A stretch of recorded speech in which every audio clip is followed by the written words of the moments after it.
तो गाइस हमारा काफ़िला आगे बढ़ता हुआ और सामने हमें दूर से नज़र आता हुआ एक बड़ी सी मीनार है जो एक टावर है और वो टावर है घंटाघर। इसको शाही घंटाघर भी बोला जाता है और इस घंटाघर की टनाटन से जागता था लखनऊ। तो इसके बारे में बहुत कहावतें हैं। ये अपने बेजोड़ आर्किटेक्चर, खूबसूरत डिज़ाइन और कमाल की टेक्नोलॉजी के चलते लखनऊ के घंटाघर की मतलब इसकी अलग ही पहचान है। और यह राजधानी हुसैनाबाद में स्थित है। लखनऊ की राजधानी हुसैनाबाद में स्थित है। सॉरी, यूपी की राजधानी लखनऊ के हुसैनाबाद क्षेत्र में स्थित है। यह घड़ी मीनार या घंटाघर दुनिया के नायाब निर्माणों में से एक है। 221 फीट ऊंची और 20 वर्ग फीट चौड़ाई में बनी यह इमारत कई कारणों से लोगों के कौतूहल का कारण रहा है। इस टावर को देखने के लिए दुनिया के दूर दूर से लोग आते हैं और इसको बनवाने के लिए जब अवध के नवाब थे, अंग्रेज़ों के राज की शुरुआत हो रही थी। इतिहासकार बताते हैं अंग्रेज अफसर नवाबों के दौर में बनाए गए इमामबाड़ों व अन्य इमारतों को देखकर आश्चर्यचकित थे और वह कोई ऐसा निर्माण करवाना चाहते थे जिससे नवाबों को अपनी काबिलियत का लोहा मनवा सके। इसी से प्रेरित होकर उन्होंने घड़ी मीनार बनाने का फैसला किया। इस घंटाघर की खास बात कुतुब शाही शैली में बना इसका गुंबद और ईंटों की चुनाई है।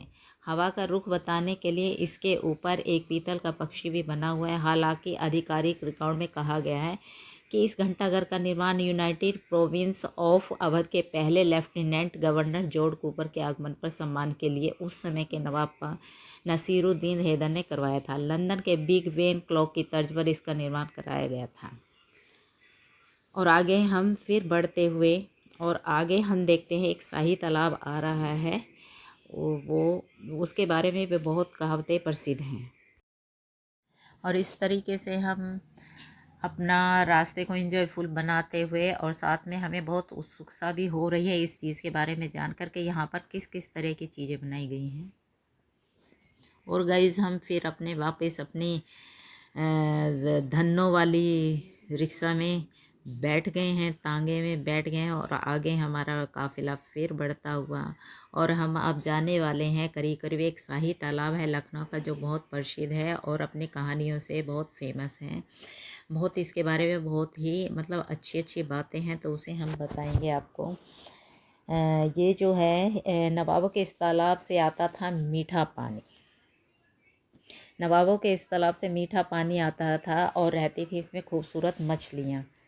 तो आप देख रहे हैं चारों तरफ इसका कितना प्यारा लुक नज़र आ रहा है। नवाबों के शहर लखनऊ में बहुत ऐसी धरोहर है जिनकी खूबसूरती देखते ही बनती है। इसका इतिहास भी कुछ इसी प्रकार का है, बहुत ही रंगीन है। लेकिन नवाबों की इस धरोहर को नज़र लग गई है। आज हम जिसको शाही तालाब के बारे में जानते हैं, इस तालाब यह तालाब कई साल पुराना है। गर्मियों में यह इतनी रौनक रहती थी यहाँ कि लोग अपना सब काम पूरा करने के बाद तालाब के किनारे घंटों घंटों बैठा करते थे। देखिए कितना प्यारा लग रहा है, सामने से देखेंगे तो बहुत ही सुंदर, देखिए क्या प्यारा है।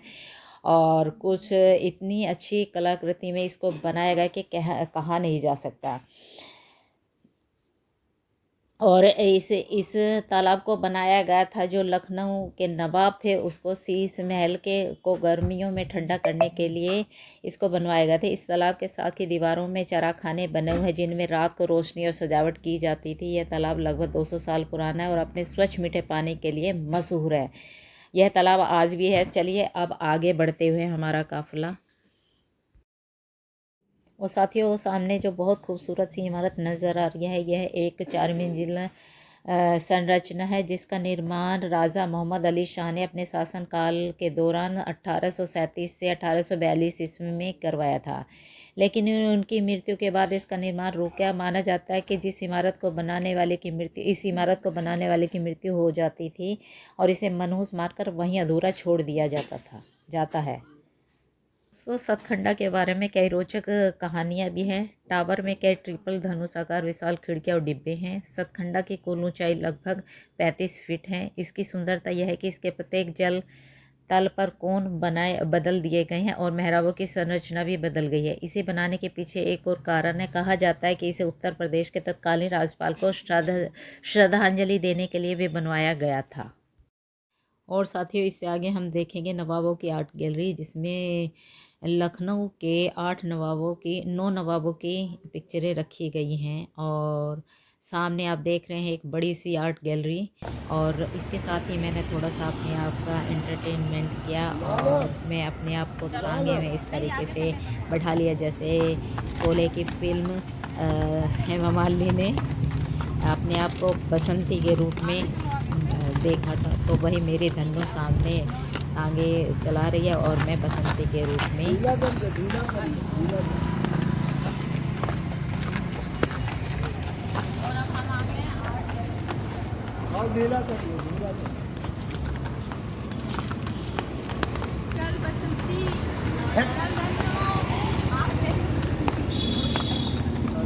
गाना नहीं गाया।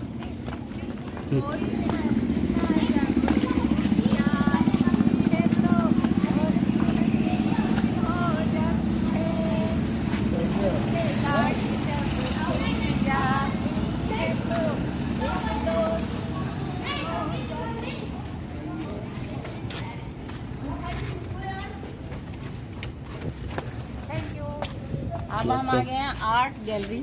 अब हम यहाँ पे हमारा जो डेस्टिनेशन आया वो आर्ट गैलरी है, तो इसमें नवाबों की पिक्चर के बारे में बताया जा रहा है। चलते हैं ऊपर और देखते हैं। और सामने आर्ट गैलरी के कुछ रूम नीचे बने हुए, और ये लखनऊ की अति उत्तम आर्ट पिक्चर गैलरी, जिसमें 9 नवाबों की पिक्चरें रखी गई हैं। और इसमें हमने प्रवेश करने से पहले एक टिकट लिया, जो 60 रुपये का 50 रुपये का टिकट था, और जिसको हम लेने के बाद हमें भूल भुलैया का भी टिकट नहीं लेना पड़ेगा, इसलिए मैंने 50 रुपये वाला टिकट लिया और मैं अंदर गई। और उसके बाद मैंने आर्ट गैलरी को देखा अंदर से। पिक्चर हम नहीं ला सके क्योंकि हमें अलाउड नहीं था वहाँ के पिक्चरें, तो उसके बाद हम नीचे वापस आ गए और अपना कारवां को आगे बढ़ाते हुए हम फिर अपने टांगे पर चल वापस और आगे करेंगे।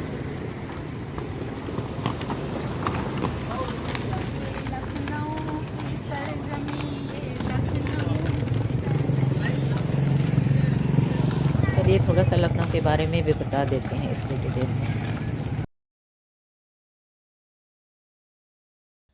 2006 में इसकी जनसंख्या में बढ़ोतरी हुई है तथा साक्षरता दर इतनी 68.63% थी। भारत सरकार की 2001 की जनगणना सामाजिक आर्थिक सूचकांक और बुनियादी सुविधा सूचकांक संबंधी आंकड़ों के अनुसार लखनऊ जिला अल्पसंख्यकों की घनी आबादी वाला जिला है। कानपुर के बाद यह शहर उत्तर प्रदेश का सबसे बड़ा शहरी क्षेत्र है। शहर के बीच में गोमती नदी बहती है, जो लखनऊ की संस्कृति का हिस्सा है। लखनऊ इस क्षेत्र में स्थित है, जिसे ऐतिहासिक रूप से अवध क्षेत्र के नाम से भी जाना जाता है। लखनऊ हमेशा से एक बहुसांस्कृतिक शहर रहा है। यहाँ के सियाह नवाबों द्वारा शिष्टाचार, खूबसूरत उद्यानों, कविता, संगीत और बढ़िया व्यंजनों को हमेशा संरक्षण दिया गया है। लखनऊ को नवाबों के शहर के रूप में भी जाना जाता है। इसे पूर्व की स्वर्ण नगर, गोल्डन सिटी और सिराजे हिंद के रूप में जाना जाता है। आज का लखनऊ एक जीवंत शहर है, जिसमें एक आर्थिक विकास दिखता है और यह भारत के तेज़ी से बढ़ रहे गैर महानगरों के शीर्ष 15 में से एक है। यह हिंदी और उर्दू साहित्य के केंद्रों में से एक है। यहाँ अधिकांश लोग हिंदी बोलते हैं। यहाँ की हिंदी में लखनवी अंदाज़ है, जो विश्व प्रसिद्ध है। इसके अलावा यहाँ उर्दू और अंग्रेज़ी भी बोली जाती है। और इस प्रकार से हमने लखनऊ का दौरा किया और लखनऊ के कुछ जो ऐतिहासिक इमारतें उनका दौरा किया, और सामने से देखे फिर वही रूमी दरवाज़ा नज़र आता हुआ। इस रूमी गेट को तुर्की गेट भी कहा जाता है, जिसे बनाने में 2 साल लग गए थे। बता दें कि यह इस्तांबुल में बाब-ए-हुमायूं नामक एक पुराने गेट के समान है। आज यह इमारत काफ़ी प्रसिद्ध है, जो लखनऊ की नर्म मिट्टी में ढली यह इमारत अपनी अनूठी वास्तुकला के कारण शहर के अन्य इमारतों को टक्कर देती है। और दोस्तों, लखनऊ उत्तर प्रदेश की राजधानी, नवाबों का शहर लखनऊ को अगर दरवाज़ों की नगरी कहा जाए तो यह गलत नहीं होगा। इस शहर में कई दरवाजे हैं, लेकिन 5 ऐसे दरवाजे जिनका इतिहास नवाबों और अंग्रेज़ों से जुड़ा हुआ है। यह दरवाज़ा कभी अवध की आन बान शान हुआ करते थे। रूमी गेट पुराने लखनऊ में स्थित है। ये इस लखनऊ में स्थित है। लखनऊ की सिग्नेचर बिल्डिंग, इसे लखनऊ की सिग्नेचर बिल्डिंग भी कहा जाता है। लखनऊ की पहचानी रूमी गेट है। इसे अवध के नवाब आसूफउद्दौला ने सन 1775 ईस्वी में ईंटों से बनवाया था। 1786 में यह बनकर तैयार हो गया था। करीब 1 करोड़ की लागत से उस ज़माने में नवाब ने इसे बनवाया था। वही जिस वक्त इसे बनवाया गया था उस वक्त अवध में अकाल और भूखमरी थी। भूखे लोगों की रोटी देने के लिए ही नवाब ने इसका निर्माण शुरू करवाया था। इसे 22,000 लोगों ने मिलकर बनाया था।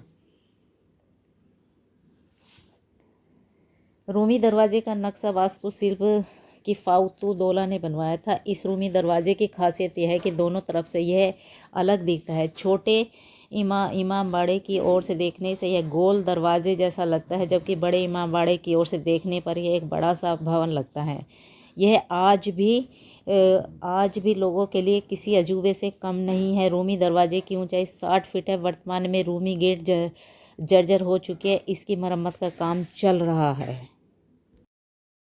और साथियों, अब हम आगे हैं लखनऊ का बड़ा इमामबाड़ा, जो बहुत ही फेमस है लखनऊ में।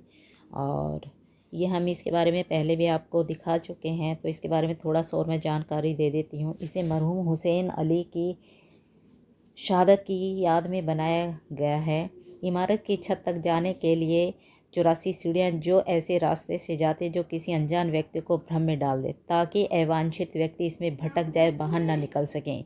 इसलिए इसे भूल भुलैया कहा जाता है। इस इमारत की कल्पना और कारीगरी कमाल की हैं। तो इस तरीके से हमने पूरे इस शहर का, और सामने देखिए ये एक मस्जिद है, इसके बारे में भी हम आपको बता चुके हैं। और आप आपसे अलविदा कहते हैं।